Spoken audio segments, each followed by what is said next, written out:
Hello, hello, hello. Welcome back. Welcome back. Got Nancy behind me here. Forgot she was back there. Didn't want to scare anybody, but yeah, got Nancy out. I pulled her out from behind. She was in the closet behind some stuff. And she's really tall. She is a really tall cardboard cutout. So, welcome in, Nancy. Welcome in, everybody. Welcome in tonight. If you're new here, my name is Tanya or TitaniumBuilt, and Nancy normally isn't behind me, but she is tonight. She is tonight, by golly. So how's everyone doing? So I have a after we get done saying hello to everybody, I don't want to ever forget. I'll forget things, but I want to go over a um Amber Alert that is out in Ohio actually. So that's where I'm from. I didn't get no alert. But I am 3.5 hours away, but still, I didn't get an alert. Very weird, huh? Hey, Squeaky. Hey, Ladybug. Hey, Mary Beth. How are you guys doing? I saw you guys chit-chatting in the chat. Catherine's here. Yeah, we got a verdict today, didn't we? Wizard Walt came back in with being a new member again. I knew you left, but how long's it been, Wizard? How long's it been? It's all I didn't feel like it had been that long since last time I saw you. A couple weeks, right? Wasn't that long, was it? We didn't need to send the cavalry out yet because we know sometimes Wizard takes a day or two off. But yeah, I'm so glad you're back. I am. I'm glad you're back.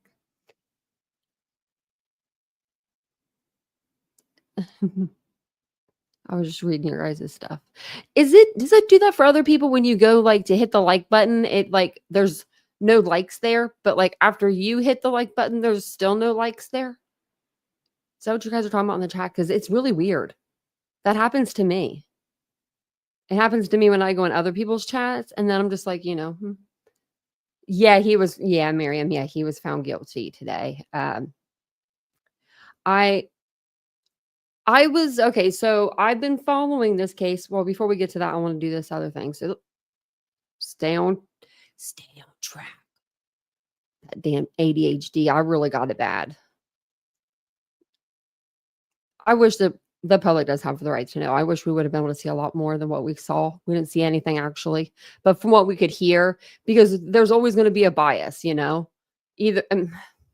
It's hard not to have a bias, like to be biased one way or the other. So like when you're listening to somebody, you know, let's say like Nancy Grace, ex-prosecutor, she's going to be on more favorable towards, leaning towards like someone being guilty. That's just how it kind of is. Andrea Burkhart, I heard she's like a defense lawyer. Well, that's probably maybe why she was leaning towards more of, him being found not guilty. And anybody that it literally whoever could have told the better of the stories, because we weren't getting a lot of information, we weren't getting a lot of evidence, we weren't able to see anything. So it just really it sucked all around that we didn't get to see any of it. But it's good to see you guys. Hey, Lori. I don't know if I said hey after I put your name up there. Hey, Boo Boo. Jenny. Welcome in. It's good to see you guys. Cyber Warrior. Crystal's in the house. I don't even know if I even said hi to Squeaky. I just started talking to him. Hey, Dreamcatcher. Hey, Ashley. How are you doing, Ashley? How's everything going around where you're from? Are you guys I know you're surviving because that's what you guys that you do know how to survive out there, but is anything being done about, rebuilding? How are you guys doing with that? And like getting everything like the debris. Let's start with that. The debris. Is the debris gone? Everything kind of, you know. Oh, who was going to leave and I didn't know? Must not have saw it. But I love whenever people say that's not a department. This is an airport. Oh, you said your arrival, nor your departure, but I like that. Have a nice flight. Have a nice flight. Hey, Hummingbird. Tempest. Yeah, guilty on all charges, which, is real. I mean, I kept going back and forth towards the end because we weren't seeing anything. Like, I knew he was guilty in my mind, but in my heart, I knew he was guilty. Yes, in my mind, I was like, "Where is the state's? What did the state do here?" I and I think it's because we're just used to having all that extras.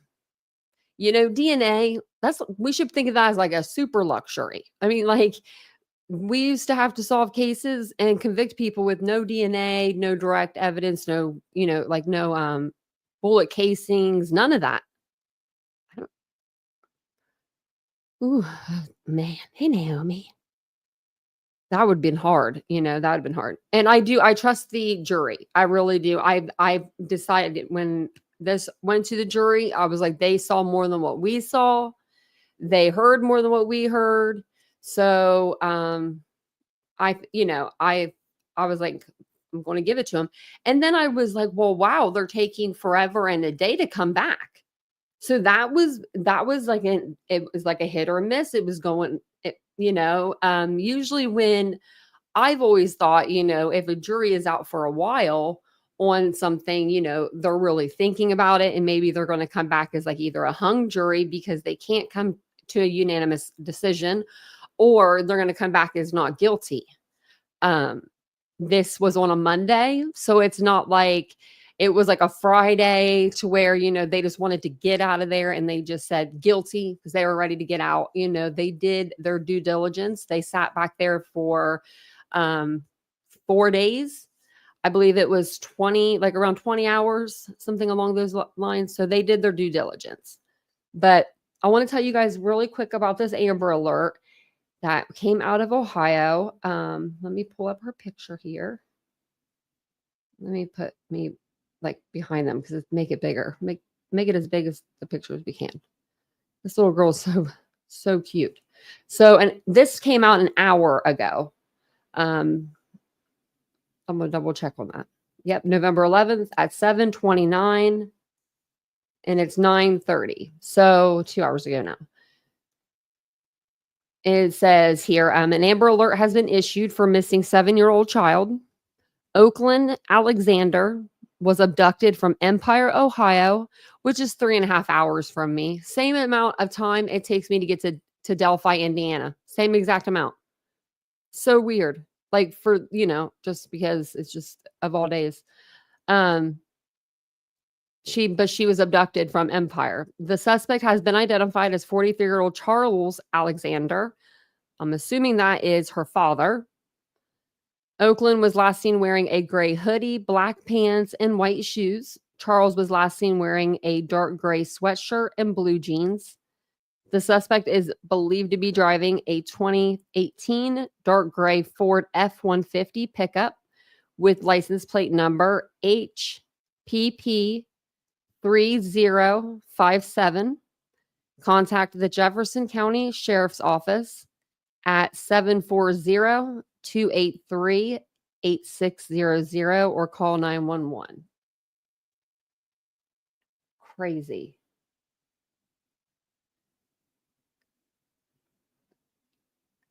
Let's see what Ashley say. I was reading on the other side. They're still solid debris piles and recovering remains. Oh man. Still trying to dig out whatever possible due to 5 to 8 feet of mud. Oh gosh, yeah. Respiratory issues and nosebleeds due to chemicals in the air. Oh man. Oh, your poor mama. Man. Do you even have plumbing? How does that even work? I don't even know how y'all are up like I want to say Schitt's Creek without a paddle, but like literally, you know me, Ashley. I try to make light of a situation, but that's crazy. I don't know how I don't know how you're doing it. You're in South Carolina for a bit. Yeah, maybe you just need to be away from it for a minute, away from the devastation of all of it. So if you've seen or heard of Oakland, make sure you call, the Jefferson County Sheriff's Office. I really thought I was closer than what I am. But unfortunately, I'm not closer to that area. But you never know where they're going to go. And well, they're not going to probably come my way.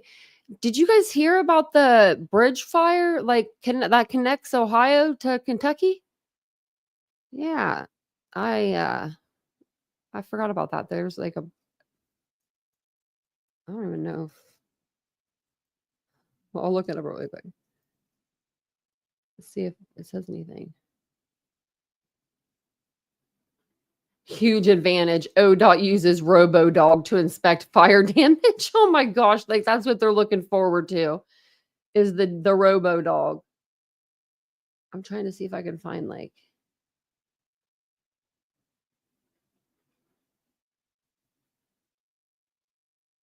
I don't know what happened, like but it's state of emergency, I guess. It's not showing me. I don't know if this is the bridge or not. I'm assuming like I only know of one bridge that connects and it's this one. So I don't know where it caught fire, but I think it's like up here on the actual bridge part. So let me show it to you. So if you guys travel from Ohio, sorry, my leg was itching so bad. Can't come and see me unless you're flying in. And I think the Covington Cincinnati airport is on the Kentucky side. So yeah, don't fly into that one. I'm pretty sure that's on the Kentucky side. Okay, now I need to put my screen back to where it was so you can see me in the thing. Hey, Aries. Who?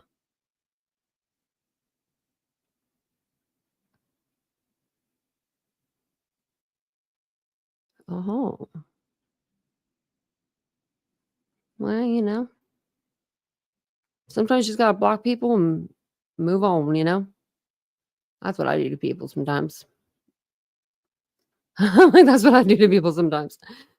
If people make like a rude comment or something, and I'm just like, I'm just like, and I don't want to deal with it. I'm like, nope. There was one. I had a few today. We're gonna have to start doing a comment section time with Tanya because it's kind of funny sometimes. But anyway, get back on to Richard Allen. We were kind of went off of him and went back on to him. So Richard Allen has been found guilty on all 4 counts of the murders of Abby Williams and Liberty German. The jury deliberated for approximately 19 to 20 hours, like I said, over several days to reach that verdict. When they came in, they read the verdict and they were done within like 2 minutes, I guess. It didn't take very long. But Allen was found guilty of felony murder on both girls and guilty of knowingly and intentionally killing both girls, both Abby and Libby. Like I said, it took the jury less than 2 minutes to come back, enter the courtroom and say, hey, we think that he's guilty, and like read off the verdict. Before the sentencing was read, just like most cases, the judge will say, hey, no outburst, things of that nature, she said, regardless of what the verdict is, there are going to be people that aren't going to be happy. And that's true. In this case, it was Richard Allen's wife and his daughter, and we know nothing. They know, as far as we know, they knew nothing of any unalivings until he was in jail confessing it to them on the phone, to the wife. So, now, do you guys think if you were Kathy Allen and you saw that video with that gait, that walk was a certain walk, right? That was a certain walk. The hands in the pockets, only certain types of guys I feel like have their hands in their pockets like that. Like, you know what I mean? I don't know. I just feel like it's just like a way of like way people walk, like a gait. Like I feel like they almost put their hands in their pants to keep their like pants up because they're going to be falling down off of them or something.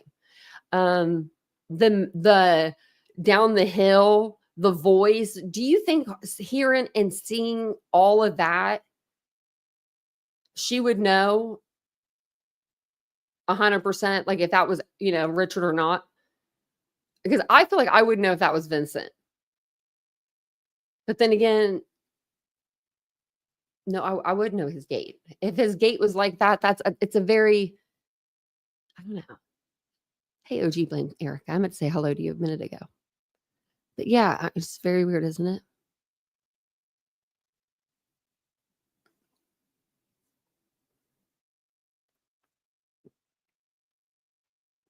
Well, he put himself there. And I don't think that was good, right? And then he put himself there again, like in 2017. He came, or no, it was like 2 years later. So it was like 2019, I think, or something. He came back around and he's like, hey, do you guys remember I was there? Like, I think if he wouldn't have done some of those things, maybe he wouldn't have got caught, but he kept circling back around. Like, and then he was under psychosis for some of the 61. I can't think of the word, confessions, but there was doctors that were saying no, like he was out of psychosis, fully out of it, and he was still making the same, if not more elaborate confessions, to where he was putting things in these confessions that only the killer would know. Like that a white van had pulled up and that had spooked him, and that's why he decided to not, do the essay.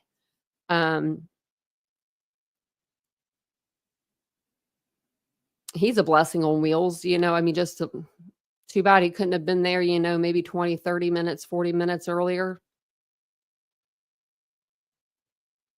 But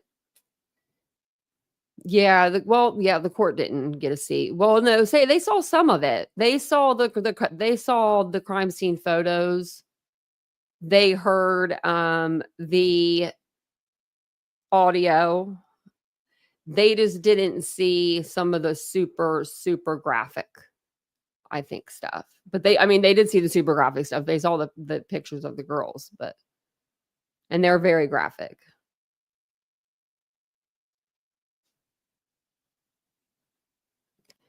Let me think of what else. I'm trying to think. The bullet casing, that was a big thing probably too, because he said nobody else had possession of his gun except for him. He said it was only him and him only. So that's another thing that they got, they had the stack up on him. I think the Odinist thing was a good shot. And when they tied in the crime scene, and that was the crime scene, I think it had bits of truth, bits of lies. And then all together, it was enough to make people start thinking that this could be something like that. That's just me. I don't know. I agree with the verdict. That's just me. I agree with the jurors.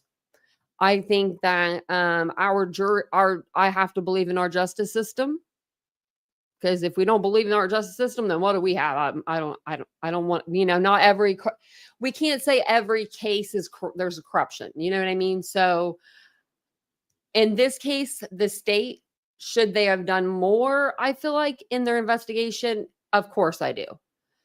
Do I think that we just didn't have like the DNA because there just wasn't any DNA there? I think that's could be it too. And we're used to having like bigger pieces of direct evidence, and I think that we didn't get that in this case. So we have to go back to circumstantial evidence, and all of the circumstances put him there.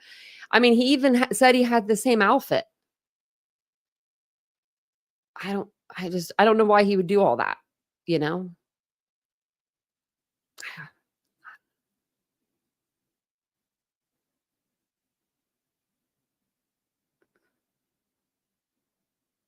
I must miss the first part. Who got shot?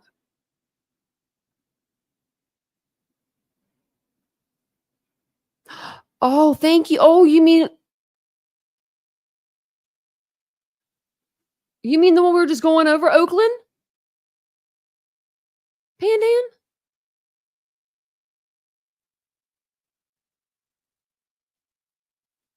Wow, you're fast. Okay. I hope she's okay. I bet you maybe the cops shot him. Maybe he had it brandished a weapon or something. Yeah, her name was like I think it was Oakland or no, yeah, Oakland. Oaklyn. Oakland. Alexander. Wow. I can look it up real quick.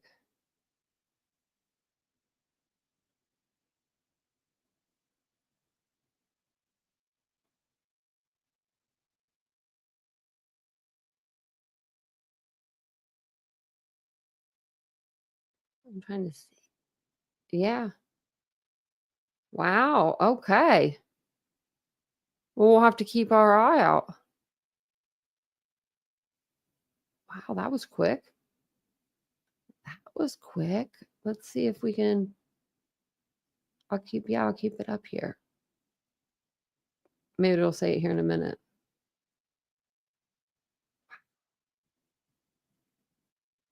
That's crazy. Ohio people ain't messing around. Them Ohio cops ain't messing around. They don't mess. They don't play. They don't. They really don't play. They must have found his truck and found him. I hope that she's okay. She's beautiful. And it says he's just shot, so I hope that he's okay too. You know, I don't want no one to die. And then I hope, because I like to see people have to suffer for their actions, you know, behind jail cell bars, behind bars. Hey, Southernish. That's the best kind, you know. Joe Madre said he mentions the van but sticks, but I don't know shit.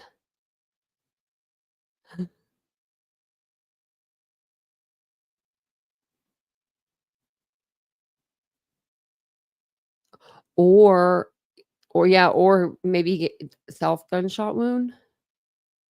So I hope she's okay.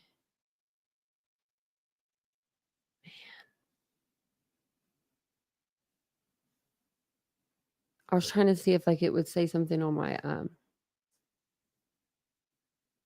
my Twitter, but it's not for some reason.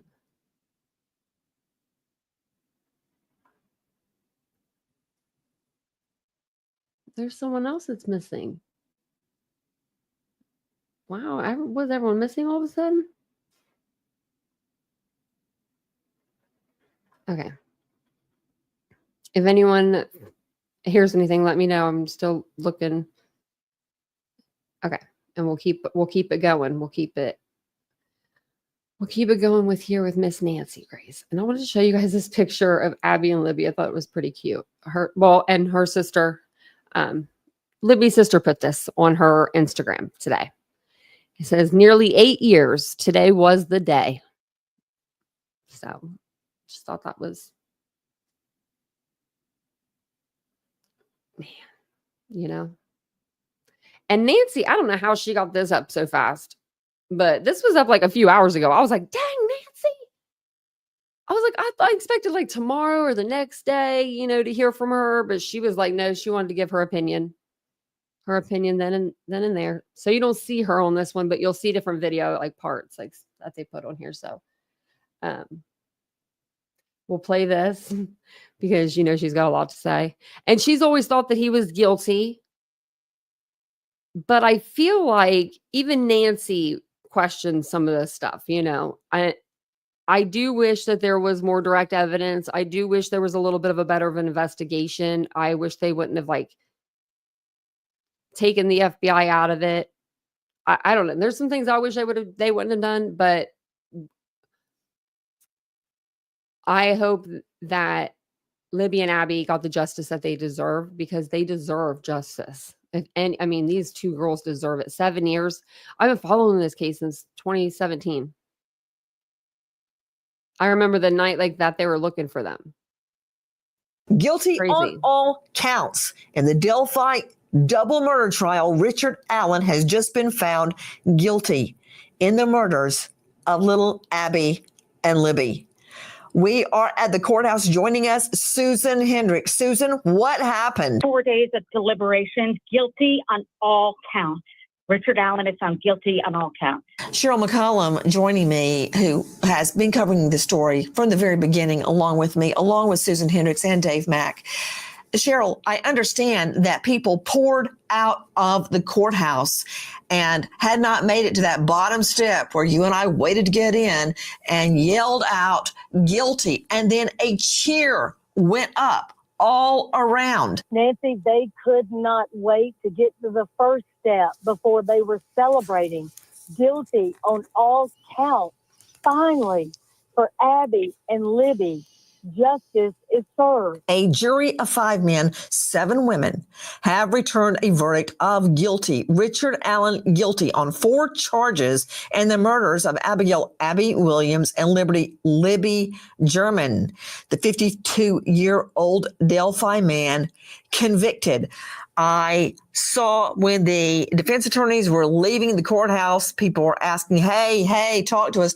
They got in their cars and they took off straight out to Dave Mack. Dave Mack, we've all been studying the indictment. Is, correct me if I'm wrong, 2 charges of felony murder and 2 charges of malice murder. Is that correct, Dave Mack? That's absolutely correct. Guilty on all 4 charges. Abby, 13, best friend Libby, 14, going for a hike at the Monon High Bridge the afternoon, February 13, 2017. Cheryl, can you believe it's taken this long for a verdict to be handed down? You know, it shows due diligence by this jury. Nancy, when you were my prosecutor, you would tell me often, every day of trial equals an hour of deliberation. Seems like to me they were right on time. Mm-hmm. They did their job as hard as it was for them, being away from their families. They did the work, and we're seeing the results. 12 people came to the same conclusion on the same day at the same time for these 2 young victims. Susan Hendricks with us at the courthouse. Susan, as the hours went by, many people thought that today would either be a hung jury or time for a dynamite charge. Absolutely. That's what I thought. I truly thought they were going to have a hung jury. I truly kind of thought that. I was like, this is going on day 4. And it was like lunchtime's coming up on lunch. And I was like, what is going on? Because these people they're sequestered. They have no internet access for like the last 2-3 weeks. They've had nothing but a hotel room and a book. Like Monday morning when I came back this morning, so they took their job seriously. I just thought, okay, hung jury. I don't know why my gut said that. The sidewalks were lined here, and I almost started crying when I heard the verdict. It screamed guilty, and there was a roar of celebratory, if you will, because of how long this has taken. You know, Susan Hendricks, what has the mood been in the courtroom when every day we would find out, well, they haven't reached a verdict today. They haven't reached a verdict today. They didn't reach it at lunch. They didn't reach it at the end of the day. We're going to come back over the weekend. We're going to come back on Veterans Day. What was the mood in the courtroom? Yeah, they did come back on Veterans Day. I'll just tell you one thing. The family looked and sounded depleted. Energy gone, exhaustion, thinking the worst, that we're going to have to do this. You mean Abby and Libby's family? Exactly. Abby and Libby's family. Yes, and Richard Allen's family, breaking down in tears. I know that they're all exhausted. I mean, Cheryl, when you and I would go through, weeks and weeks of a jury trial, it was like I'd be a zombie by the time. I'd be so tired and exhausted. At the time the verdict finally came in, and then when it would all be over, you just like practically fall over. I know the families on both sides are just, raw emotion, Cheryl. No way around it. Nancy, for a month, physically it's been exhausting, but the emotional toll is just off the charts. And again, you've got 2 families that have been victimized, 1 family of the accused now convicted. You've got 3 families that have been on pins and needles and exhausted and emotionally spent. But again, today, we have 2 families that can start the process of healing and you've got another family that just unfortunately has got to deal with the consequences of what their loved one did. Well, we've heard a lot of the evidence at trial, and we're going to analyze. Who dressed Richard Allen? He's wearing, like, I don't know. You see the striped, like, jacket? I know it's like composite, like, what's it called? Whatever they're called, composite sketches. But the other one was like polka dotted with all these crazy colors. Please tell me they did not have him dressed like that in court. We all know the colors to wear. You wear mute colors, not black neither, because I'll admit that makes you look like you're going to a funeral. What we believe turned the jury to this verdict. Finally, we see Kohlberger in so much freaking blue. For those of you just joining us, justice for Abby and Libby. The jury has handed down a guilty verdict. Guilty on all counts. That's 2 counts of felony murder and 2 counts of malice or intentional murder. Now, what does that mean? This has been charged in the alternative. Malice murder or murder 1, premeditated murder, simply means that you had the intent to do the act. Not necessarily to kill, but you have the intent to slice the girl's throats with a knife. Felony murder does not require any intent at all.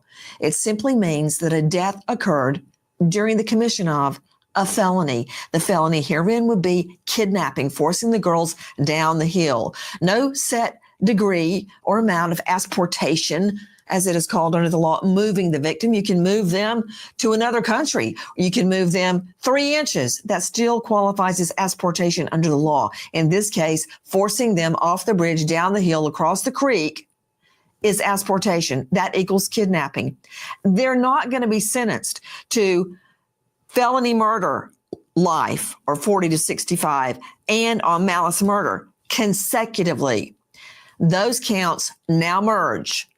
I believe in that jurisdiction, and there are mandatory sentences, but you could see it. Hold on. Like, you can see this right here? All of these sticks and everything. It's a dam. It's a beaver dam. How long do beavers stay at the same dam? Because they were building this dam. They were building onto it when we were there in September, like 7 years later, 6 years later. Murder consecutively. Those counts now merge. I believe in that jurisdiction, and there are mandatory sentences, but the sentencing has been set down, I believe, Susan. I'm sorry, I keep interrupting, but I think he can get up to 138 years. Susan Hendricks for December 20. And I believe the defense is going to call character witnesses. Yeah, December 20th.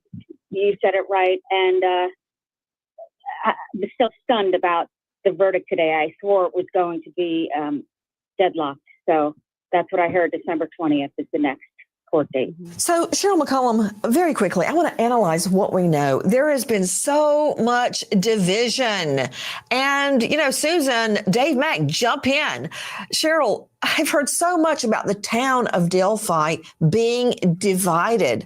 I haven't necessarily seen any division when we were there. I've never seen division in this town on any topic, whether it was the investigation, fighting for justice, or every single day and night after court. What I saw when the town started putting signs up, even on business windows, they were solid in what they wanted. Justice for Abby and Libby. And I'm going to tell you something, Nancy. When a lot of the information came out and a lot of his confessions came out, I don't think it was lost on this community or this jury when he told in chronological order what happened that day. That, to me, was when the tide turned completely for the majority of people. Oh, gosh. I remember sitting there with Susan Hendricks in the courtroom when the first psych Walla came up. And she was, didn't seem like she had a dog in the fight. I'm not saying she was disinterested, but she was very clinical. And that's kind of what you want in a shrink or a doctor or an expert on the stand. You don't want them to be swayed by opinion or conviction of their own. You want them to recount in a clinical manner what happened. And she did that on the stand. Of course, later it came out that she was a crime sleuth and had been investigating the case on her own.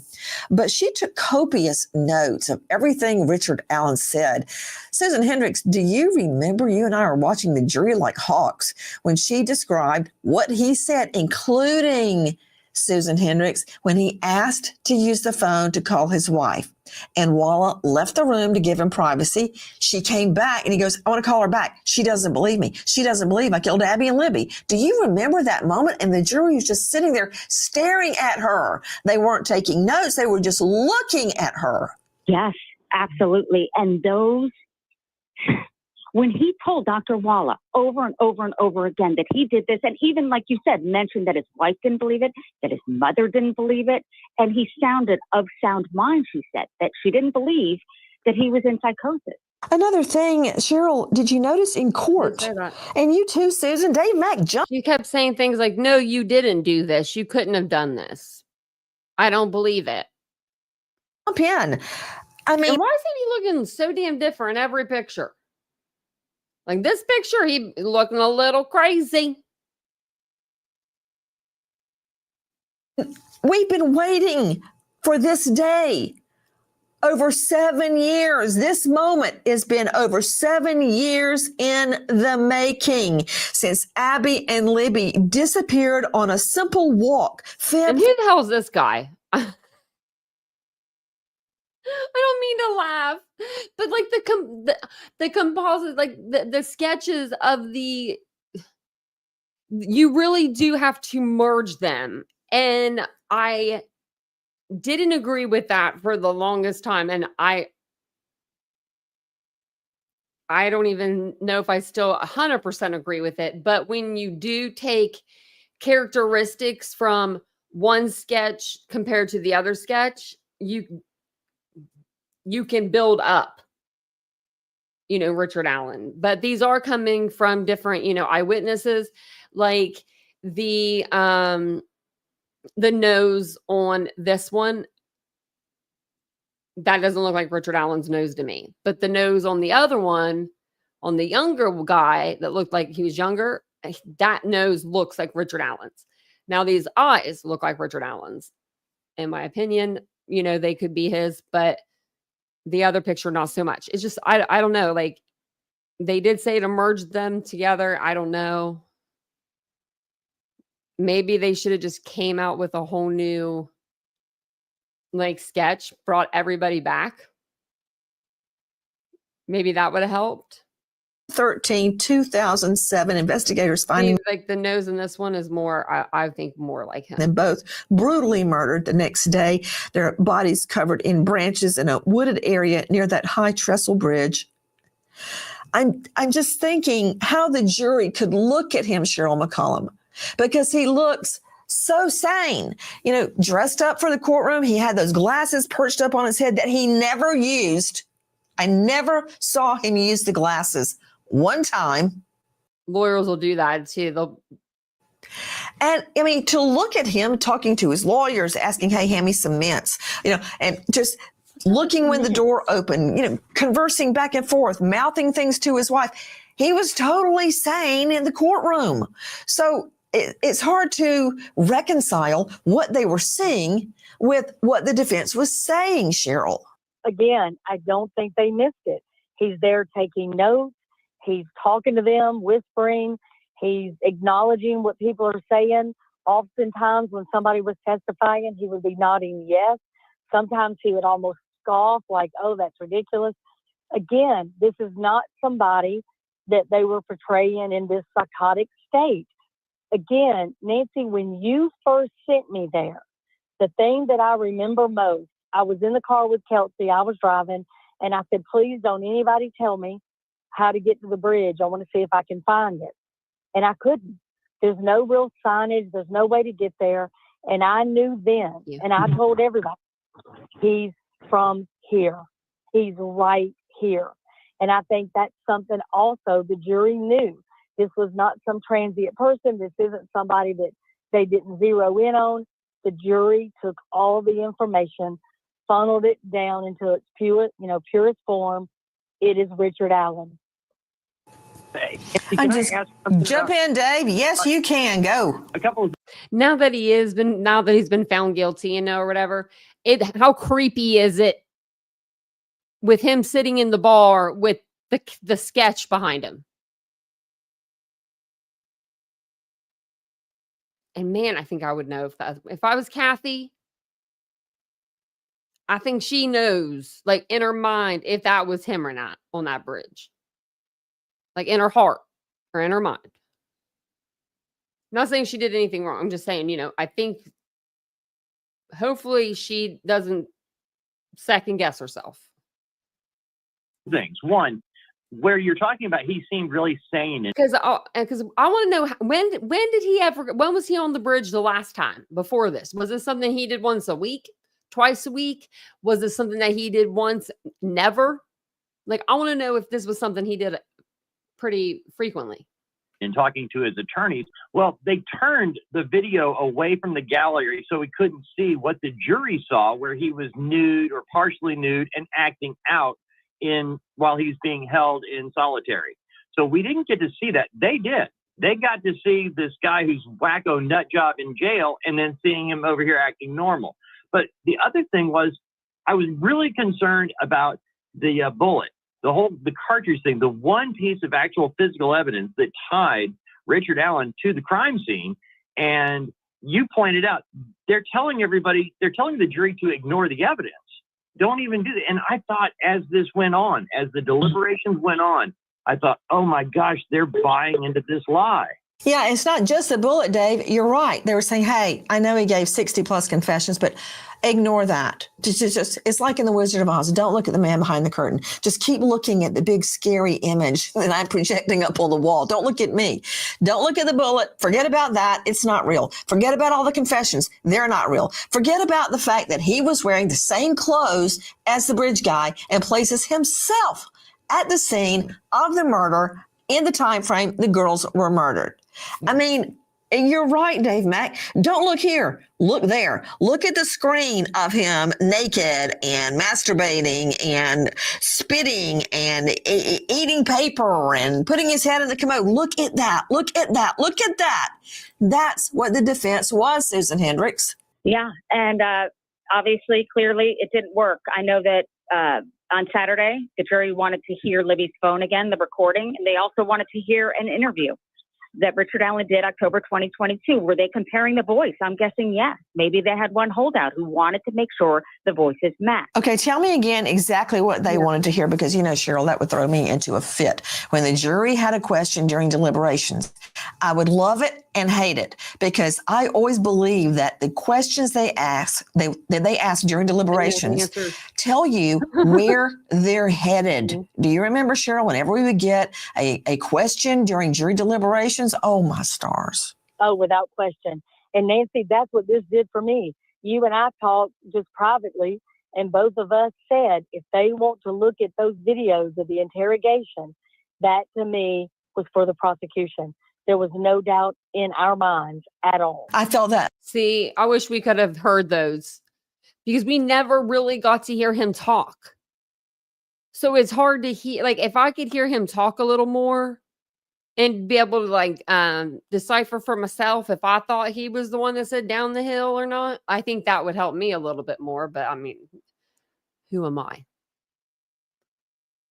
Yes. But it was like he made it a point not to talk. He made it a point not to talk. Like, he never talked. Never talked. You and I discussed that, and I felt on the other side of the fence, Cheryl, that if they wanted to look at him behind bars acting out, having his alleged psychotic break, that would be bad for the state. But if they wanted to hear his confession or his statement, that would be good for the state. Now, so Susan Hendricks, guys, joining us at the courthouse. She's been there throughout the trial. Susan, tell me what it is they wanted to hear on Saturday exactly. They wanted to hear what was on Libby's recording from that day, February 13th, 2017, which is now why we say guys down the hill. We all knew that. We saw it during trial, the entire 43 seconds. They wanted to hear that. And they also wanted to hear the interview with Detective Holman and with Richard Allen when it got heated the day he was arrested. They wanted to hear that man that was aggressive with Detective Holman, and they wanted to compare the voices. So on Libby's phone, you can hear down the hill. Okay. And on the interview, you can hear Richard Allen speaking to Holman, getting angry. So, yeah, I bet you're right. And I wonder if they were listening, Susan Hendricks, for anything he said in that interview that corroborated things that only the killer would know. Such as what, Susan? Yeah. And also, I shut my eyes, Nancy, in court as he was talking, and I thought, that's Bridge Guy, because I heard him say the word down, talking about something else. I drove down there to down this stuff, and I just shut my eyes. And I opened it and I saw one of the defense attorneys quickly look away from me. But I was saying, that's him, because he hasn't spoken a word. He whispers to his attorneys. You never hear him talk besides Libby's phone. I believe he is Bridge Guy. That's what they wanted to prove, and they did it. Hey, Nancy. Cheryl, you and Dave and I agreed weeks ago that there's no way this guy's going to take the stand because he doesn't want the jury to hear his voice anymore. He doesn't want to provide another voice exemplar. But Cheryl, I remember when Susan and I were talking, and she was describing that moment that she was just telling you about. And she was, Nancy, it's him. I closed my eyes. I listened to him on the video, on the interview. I listened to the Bridge Guy, and I knew that is him. That's right. And she told me the same thing. And I'll tell you something, Nancy, that I think is critical. If you remember back when Wayne Williams was on trial, when people first saw him, they thought this young, pudgy, weak-looking guy, like there's no way he's this big killer. But when Jack Mallard was able to make him freak out on the stand and burst into anger, that was a change for the entire jury. I think that's what happened here. They saw that he was capable of just having this rage. And I think that was important to see. Dave Mack, what do you think held the jury up this long? For all I know, nothing held them up. They could have, Dave. Dave and I love to talk about second guess. Like, what does this mean? What does that mean?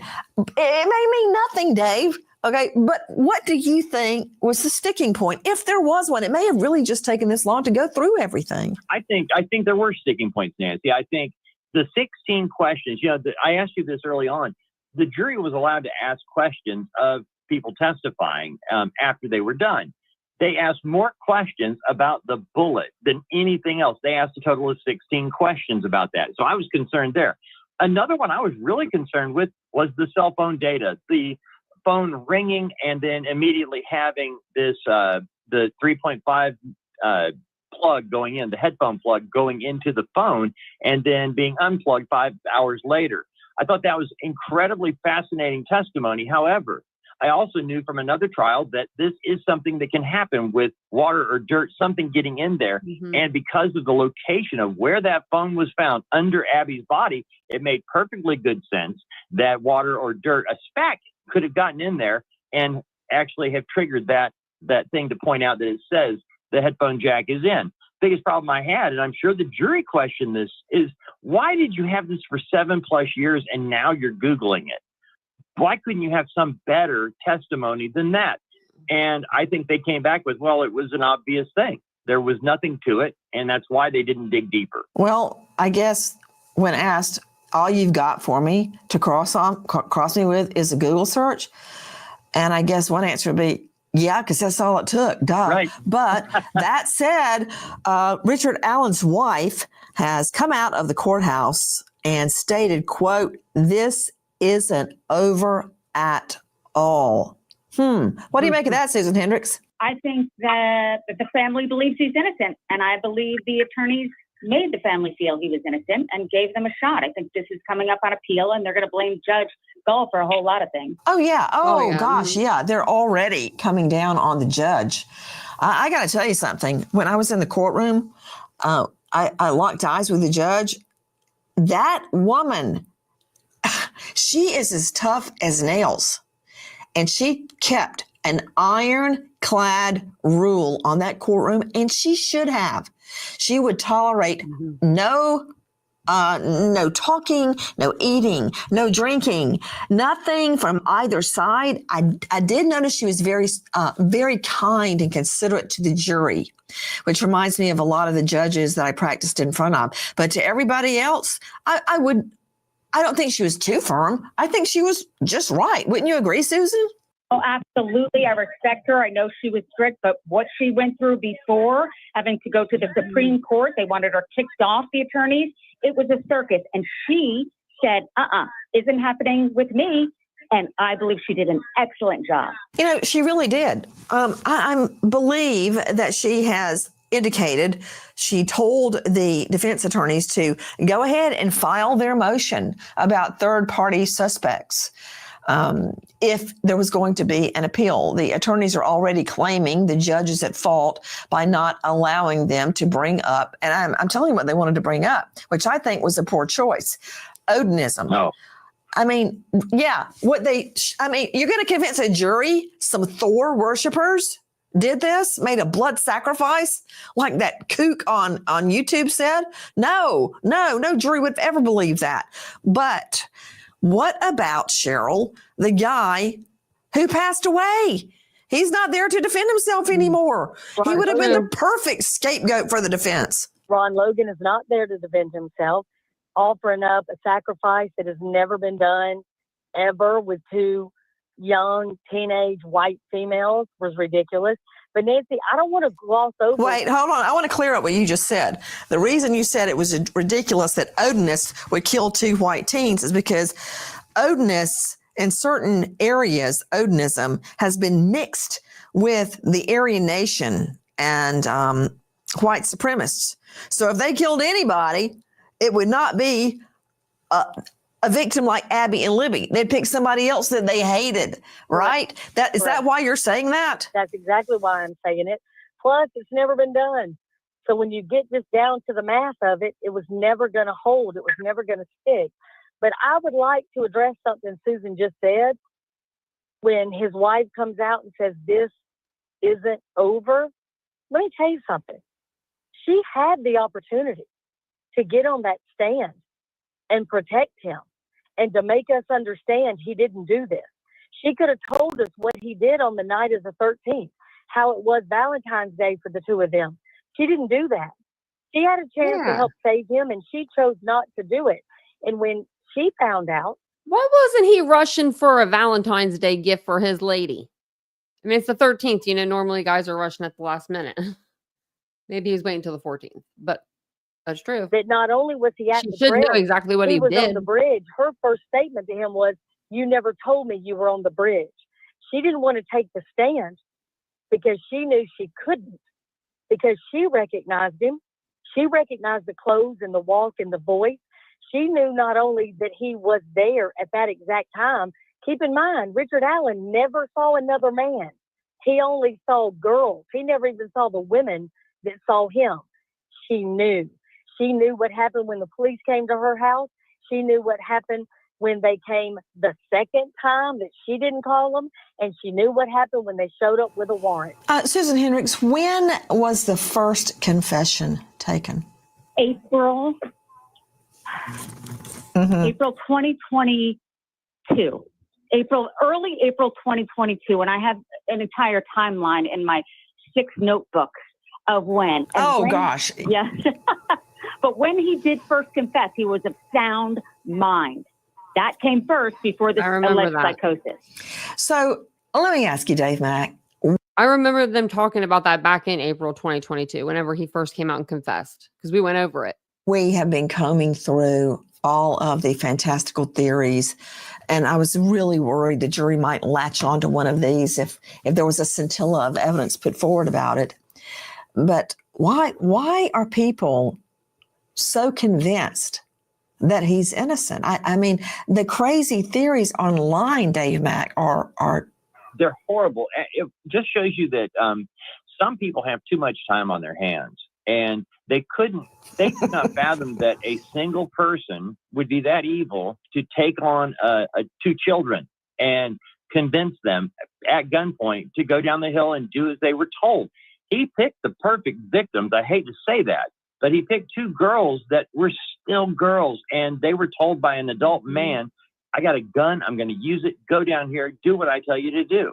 And they bought into it because of some bad digital camera footage that they saw online. By the way, the people who come up with these crazy conspiracies, they don't ever actually see evidence.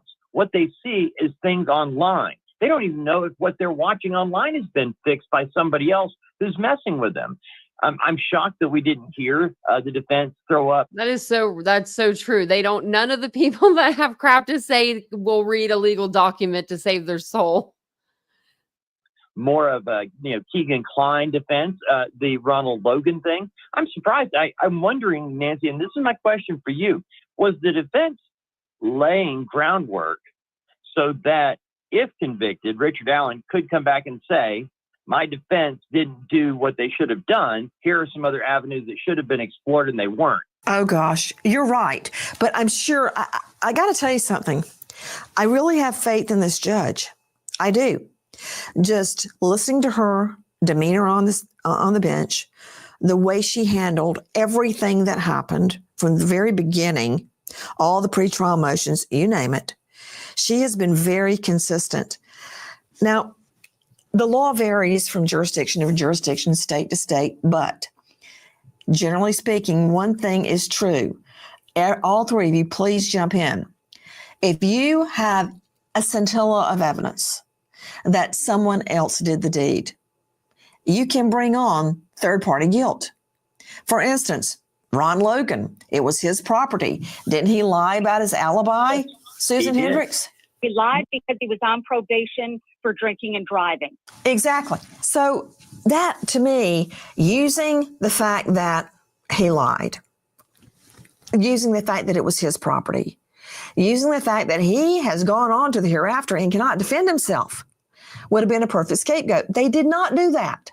They went with the Odinist theory. Now, to bring in a third-party guilt theory, some other dude did it, you have to have some evidence, right? You have to. And they brought it up again the other day. And Judge Cole said, yes, that's why I kept talking about Odinism. No, she said this is and everybody online was like, stop talking about it. She's ruled out Odinism. I'm like, no, she's ruled it out. But if they can get in facts to support it, they can then bring it in. What I'm saying is you can't say, Cheryl, well, I heard about a child killer out in Wyoming and maybe he came to Indiana because it's the same MO. Maybe it's him. All right. Maybe it is. Maybe little green men from Mars did it too and then beamed right back up. Yes, it's possible, but you have to lay some factual foundation, and that was not laid for Odinism. Right. Nancy, but they didn't give up. They tried again last week, and she said for the 1,000th time, no, unless there's proof. Of course, the jury was not in the room. Nancy, the 2 days that I was sitting there in court, it was evident that this jury was sophisticated. They were not in any way going to be snowed by that defense. They didn't have a choice but to drop it whether the judge said they could bring it or not. They weren't going to buy it. The second thing that I noticed, again, when they didn't bring up Ron Logan, it's because, if you remember, the FBI even served a warrant. It didn't pan out. They couldn't connect him. So like you used to always tell me, follow the evidence, not the theory. Okay, I don't remember ever saying that, but it sounds really smart. So if you're going to attribute that to me, I'm really happy.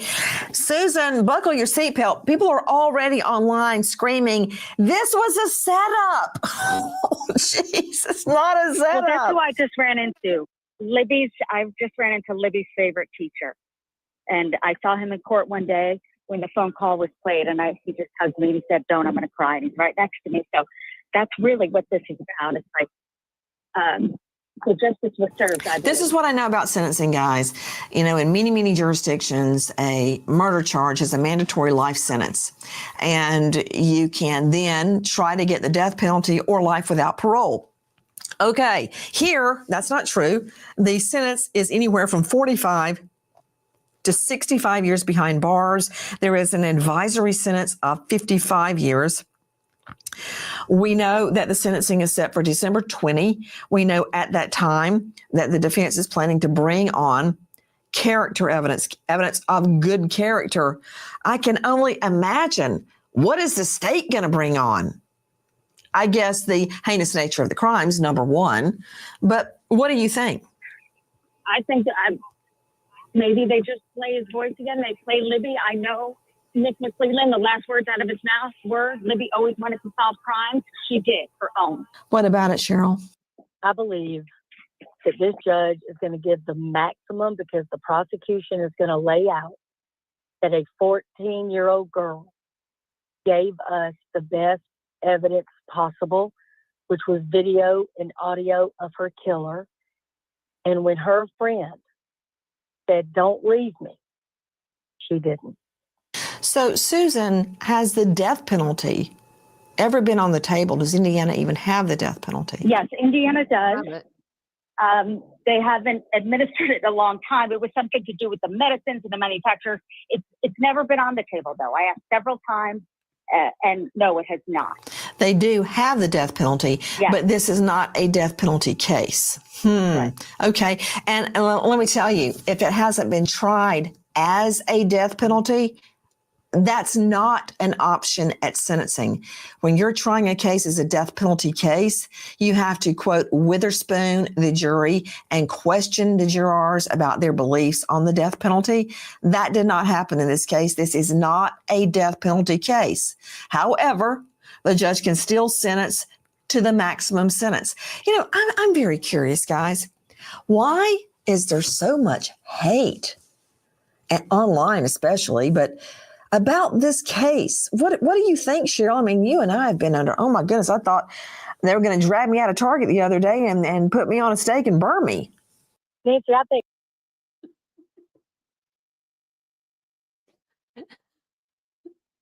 I'm a little Nancy.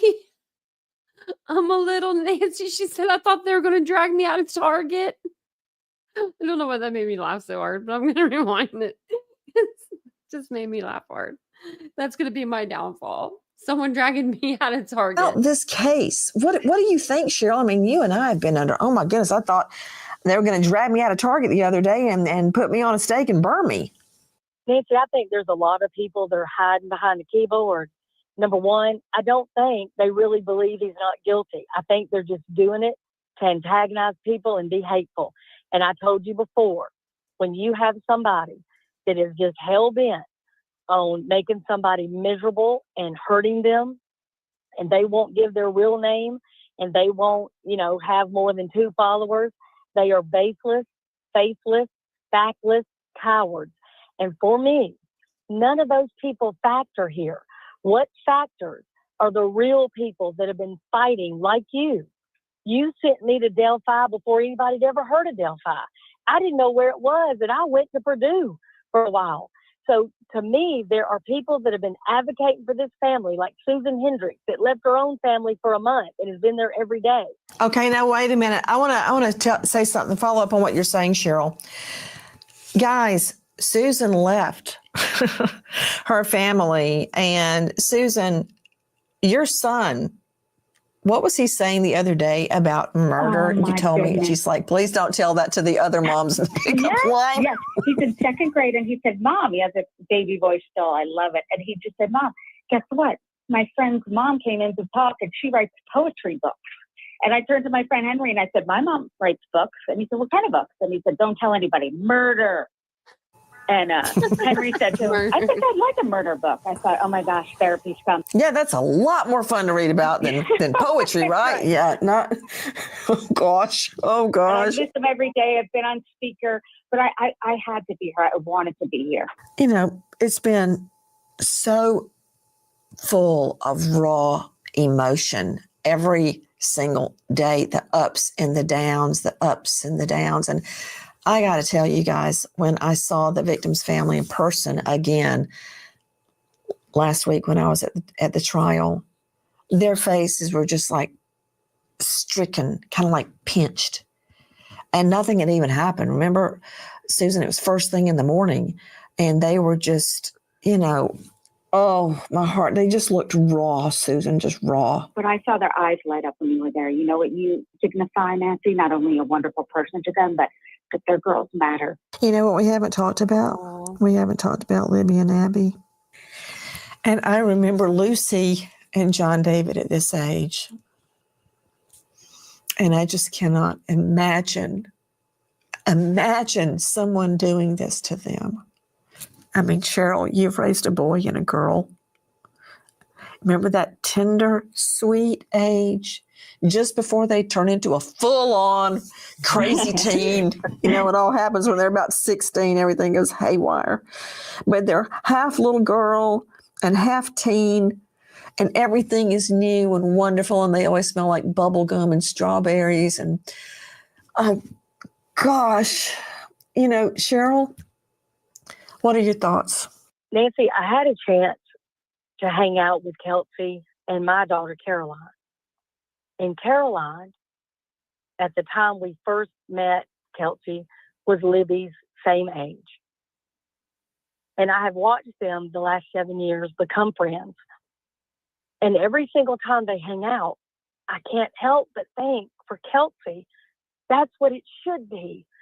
You know, the two of them laughing, the two of them joking, the two of them wanting to go get lipstick and bubble gum at the same time, talking about movies, talking about boys, talking about what they would name their own babies.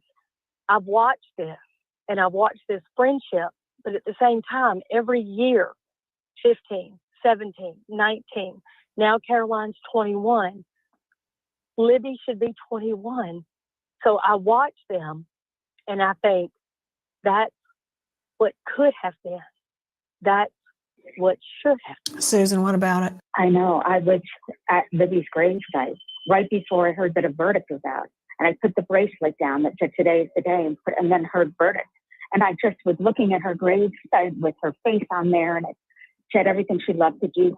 That's short. That's over. These girls are not coming back. This Delphi will never be the same. Right now, sitting on the sidewalk, I'm looking across at a purple and teal ribbon around a light pole.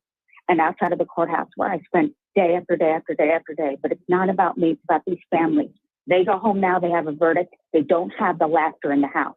That's forever gone, forever taken. You know, Dave Mack, it just, now is the time, I believe, the victims' families need us the most.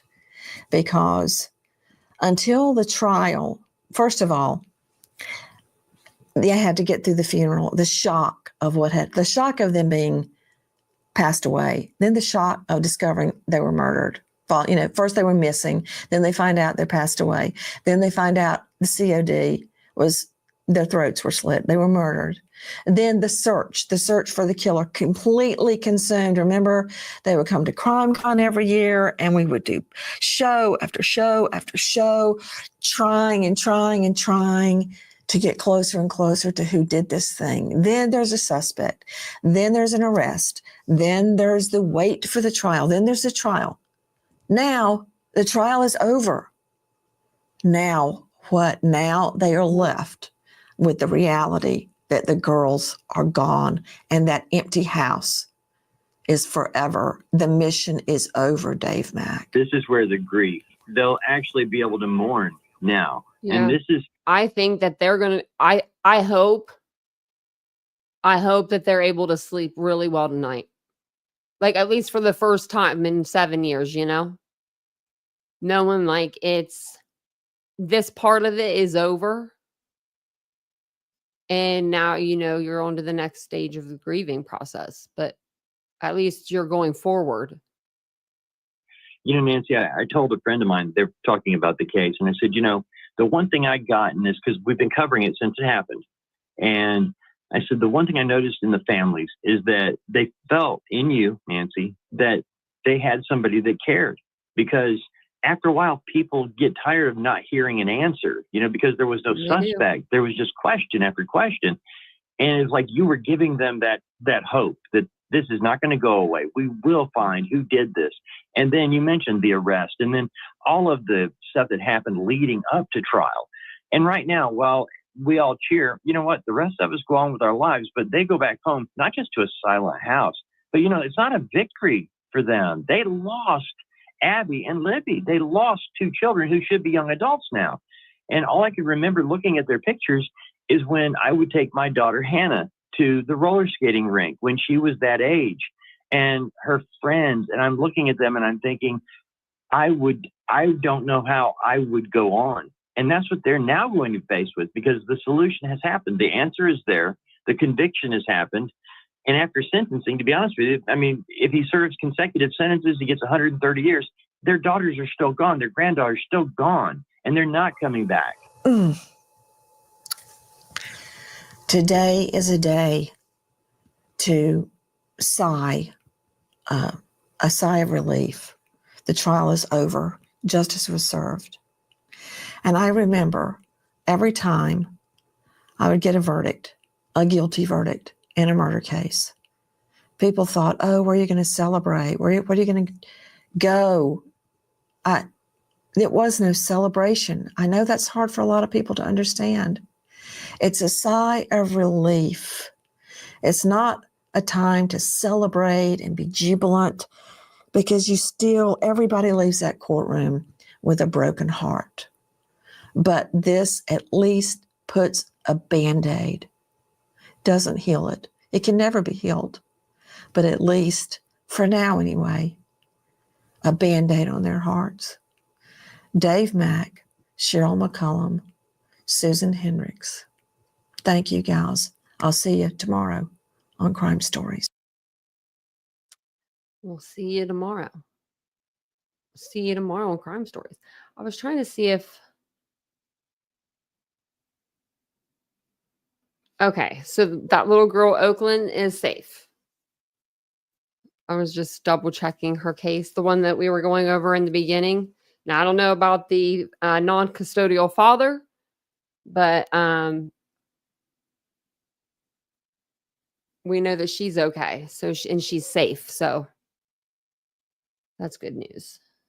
It's always a good day, you know, when you start a case in the beginning of a live, you say something about it, and then you literally at the end of the live can come back and say she's okay.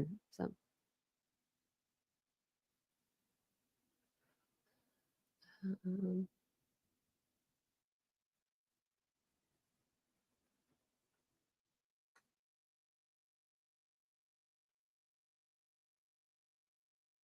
let's see. It's just saying guilty verdicts, you know.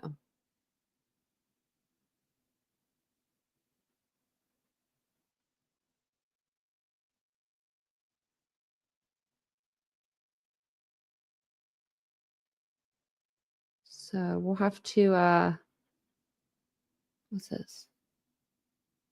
Oh, never mind. I thought it was like an update, but it wasn't.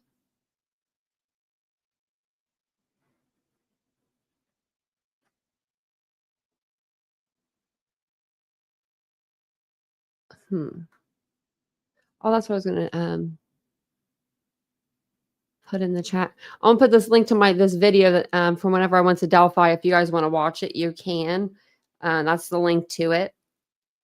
It's just us going over, you know, going like walking with our dogs from one end of the bridge to the other. I do say I want to make a correction whenever we hit the Freedom Bridge, which is the blue bridge. I say this is the same way Abby and Libby would have went. They would have still went that same direction, but they would have came in further down the line. So that's the only mistake I did make. The video is like 2 years old, so give your girl a break, you know? Give your girl a break. Let's see. Is there anything that's... Look, so do we have anybody online causing any havoc? Is anyone wreaking any havoc over here? I don't know. I was going to see if there was anything...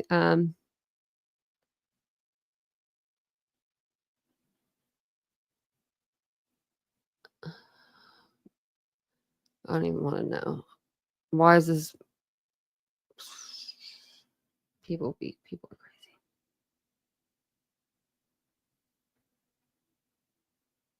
crazy. Okay. Well, I think that's all I really have for you guys. Tomorrow night, what should we go over? I did look today. There was no decision in the Brian Kohlberger, saga. Ann Taylor's trying to get the DP taken off the table, citing that it's inhumane to not know how you're going to die or whatever. I can't believe she actually said that with her mouth and out loud.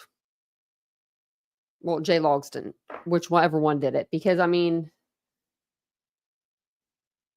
I know 4 other people that didn't have a say in how they died either. So,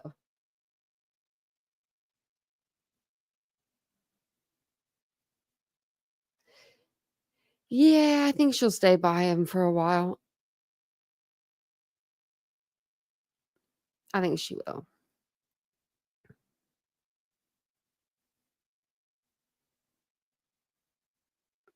What is it? Oh, sorry, I was on another screen. So they are 17, I believe. Let me see. I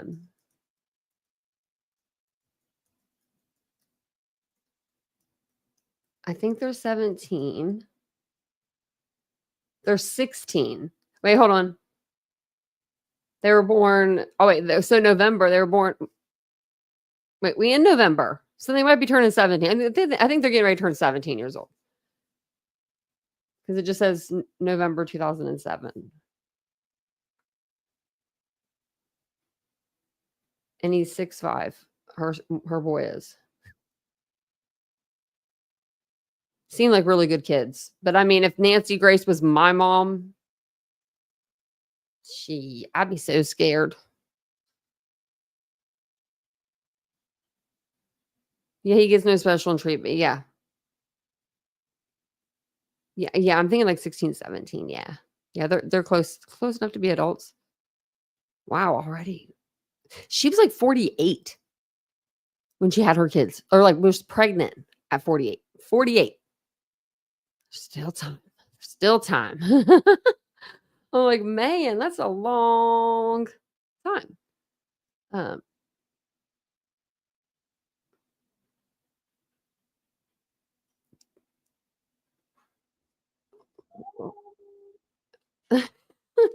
Look at this. Look at this before we get off here. This just happened to be. This is my Twitter feed right now. It says this woman greets the donkey Henry, and as soon as Henry hears her voice, he gallops towards her with utters of joy. No innocent being stays indifference to love. Like, hi, Henry.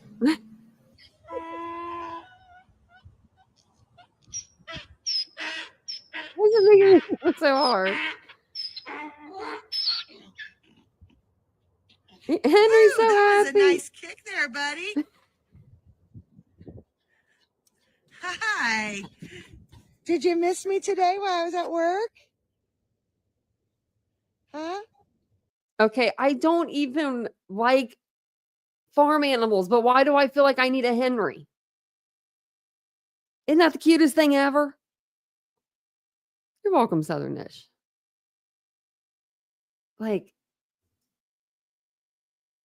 man, that's a cute donkey. I know. I want a donkey now. Like, look at that. Do you need a treat? Oh, yes, Is that please. what the problem is? Yes, please. Of course it is. Yeah, you want probably. A treat. Probably a little hungry. Let's get you one. Okay. Let's get this back up. There you go. He's happy. He's happy.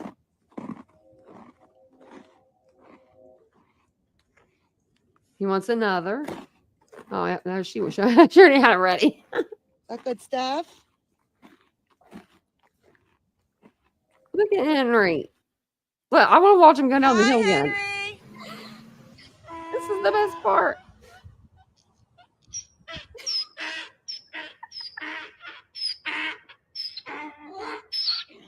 It sounds like my dog. That sounds like my dog when I get home. Okay. I'm going to have to take a video of her because she makes this noise, the gray one. It sounds like we're hurting her. It sounds literally like, it's like, I can't even do it. Like the noise. It's like high pitched and it's like, it sounds like she's screaming. And we'll only be gone for like an hour, 2 hours. tops. Like, it's not like we're like leaving her for long, extended periods of time. And she'll make this loud, like, noise. I've never heard a dog make it. I don't even know what it is, but it sounds like she's screaming at us. And I'm like, the neighbors are going to think we're in here beating her, because that's what it sounds like. I mean, it's like we're like beating her or something. She just it sounds like, I don't know. The other one sounds like Chewbacca. When she wants something to get our attention, she does the Chewbacca, like she sounds just like Chewbacca. Animals are crazy.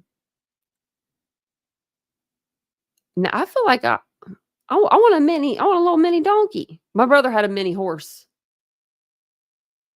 He had any little goat family and chickens. My brother he's the farmer out of us.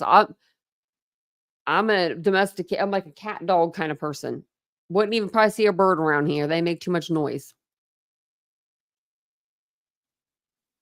That was pretty funny though. At least we had to have a little laugh at the end, That's what you get on this channel. You get true crime and you'll get a little bit of laughter.